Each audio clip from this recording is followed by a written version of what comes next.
오늘 하나님의 말씀은 출애굽기 14장 1절부터 14절 말씀입니다.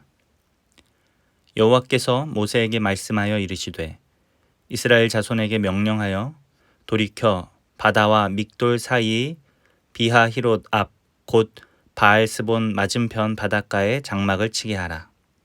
바로가 이스라엘 자손에 대하여 말하기를 그들이 그 땅에서 멀리 떠나 광야에 갇힌 바 되었다 하리라.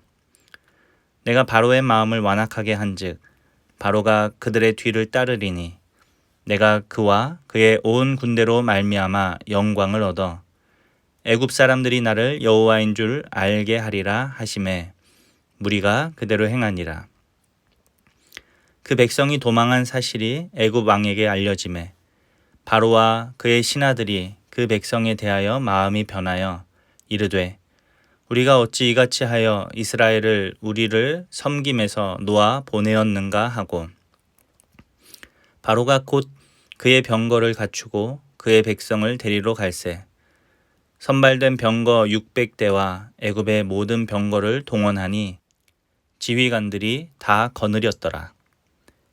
여호와께서 애굽 왕 바로의 마음을 완악하게 하셨으므로 그가 이스라엘 자손의 뒤를 따르니 이스라엘 자손이 담대히 나갔음이라. 애굽 사람들과 바로의 말들, 병거들과 그 마병과 그 군대가 그들의 뒤를 따라 바알스본 맞은편 비하히롯 곁 해변 그들이 장막 친 데에 미치니라. 바로가 가까이 올 때에 이스라엘 자손이 눈을 들어 본즉 애굽 사람들이 자기들 뒤에 이른지라.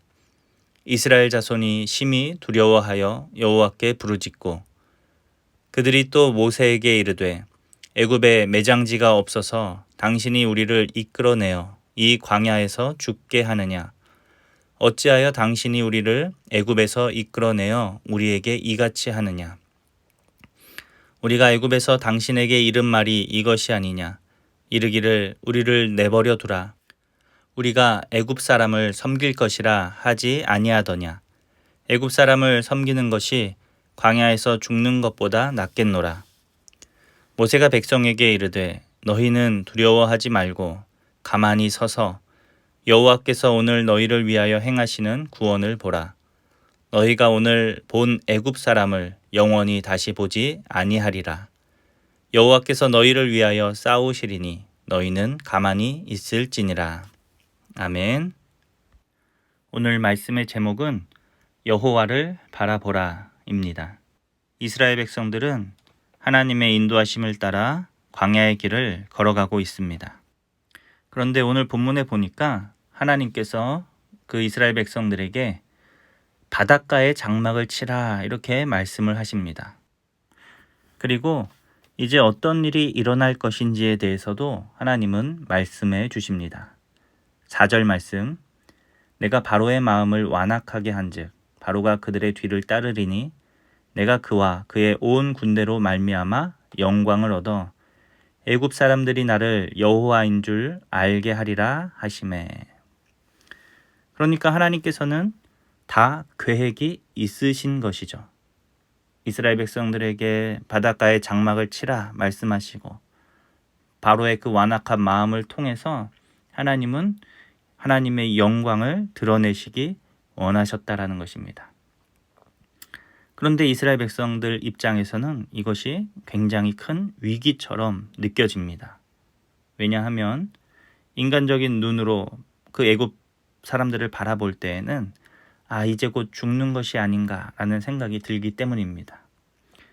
바로는 이제 신하들과 그 마음을 바꿔서 이스라엘 백성들을 놓아줄 수 없다라고 말하면서 아주 최신의 군대를 갖추고 군사들과 함께 이스라엘이 장막을 친 그곳으로 달려오고 있는 것입니다.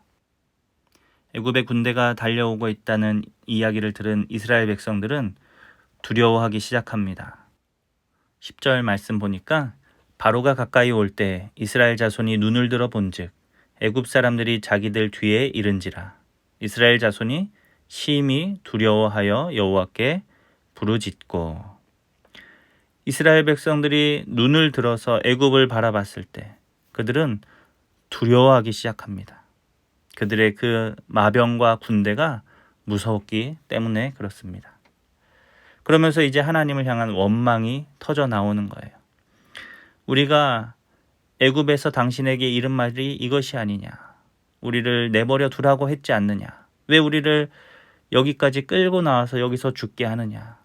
애굽에서 그들을 섬긴다라고 말했을 때 그냥 두었어야 되지 않겠냐라고 말하면서 모세를 향하여 원망을 하고 있는 것입니다. 이것은 곧 하나님을 향한 원망이죠. 그런데 사실 이 사건이 그렇게 원망할 만한 일이었습니까? 우리가 말씀을 읽어본 것처럼 하나님께서는 이미 이런 일들에 대해서 그 백성들에게 말씀을 해 주셨다라는 것입니다. 애굽의 바로가 다시 마음을 완악하게 하여서 너희를 쫓아올 것인데 내가 이 사건을 통해서 나의 영광을 애굽에 드러내리라 말씀하신 그 하나님, 그 하나님을 바라보고 그 하나님의 말씀을 기억했다라면 오늘 이스라엘 백성들은 이렇게 원망하지 않을 수 있었다라는 것이죠. 그러나 그들이 그 하나님을 바라보는 것이 아니라 그 최신의 군대를 이끌고 달려오는 그 애굽의 바로를 바라볼 때, 또 그들의 군사들을 바라볼 때 이스라엘 백성들은 두려움에 빠지게 된 것입니다. 마치 베드로가 물 위를 걸어오신 예수님을 바라보고 예수님, 저에게도 말씀하셔서 물 위를 걷게 해주십시오 했을 때 예수님이 걸어오라고 말씀하시지 않습니까? 그 주님을 바라보고 물 위를 걸을 수 있었던 그 베드로가 바람과 풍랑 그리고 그 깊은 물을 바라봤을 때는 결국 그 물에 빠질 수밖에 없었던 것을 우리는 기억합니다. 마치 오늘 이스라엘 백성들이 그것처럼 이제 그들의 시선이 전능하신 하나님이 아니라 그들을 인도하시는 그 하나님의 구름 기둥과 불 기둥이 아니라 맹렬히 자신들을 추격해오는 애굽을 바라볼 때에는 두려워하며 불평하고 원망할 수밖에 없게 된 것입니다. 그래서 모세는 그들에게 무엇이라고 이야기합니까? 13절 말씀에 모세가 백성에게 이르되 너희는 두려워하지 말고 가만히 서서 여호와께서 오늘 너희를 위하여 행하시는 구원을 보라. 하나님의 구원을 바라봐라 라고 그들의 시선을 옮기기를 요청하고 있는 것입니다. 우리가 바라봐야 할 것은 더 이상 애굽이 아니라 우리를 구원하시는 그 하나님의 능력이다. 하나님의 구원을 바라봐라 라고 말하면서 14절 여호와께서 너희를 위하여 싸우시리니 너희는 가만히 있을지니라 라고 이야기를 합니다. 사랑하는 우리 성도 여러분, 우리가 이 땅을 살아갈 때 우리가 바라봐야 하는 것은 무엇입니까? 살다 보면 여러 가지 문제들과 어려움이 우리를 찾아오지만 우리가 그것을 바라보고 그것 때문에 두려워할 것이 아니라 이런 모든 일들을 통해서 영광을 드러내기 원하시는 그 하나님을 우리는 바라봐야 한다라는 것입니다. 하나님은 능력의 하나님이세요. 전능하신 하나님이세요. 애굽에서 자기 백성을 건져내신 그 하나님이세요.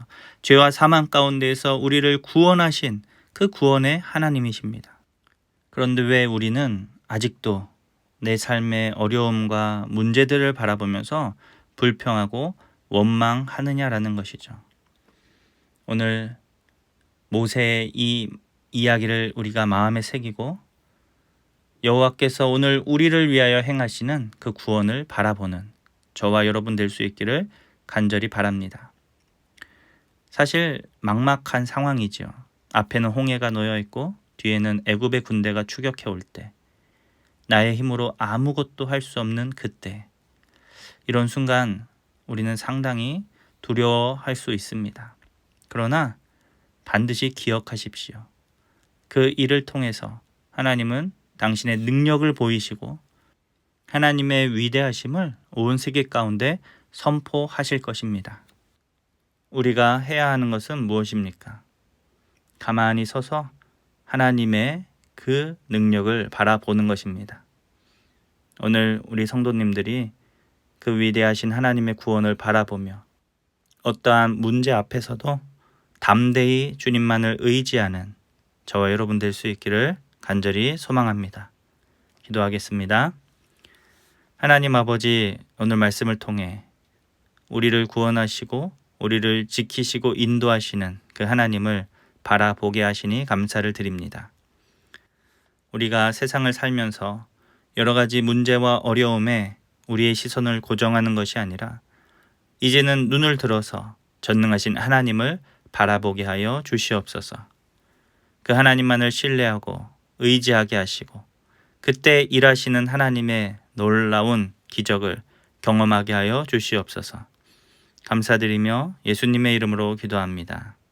아멘.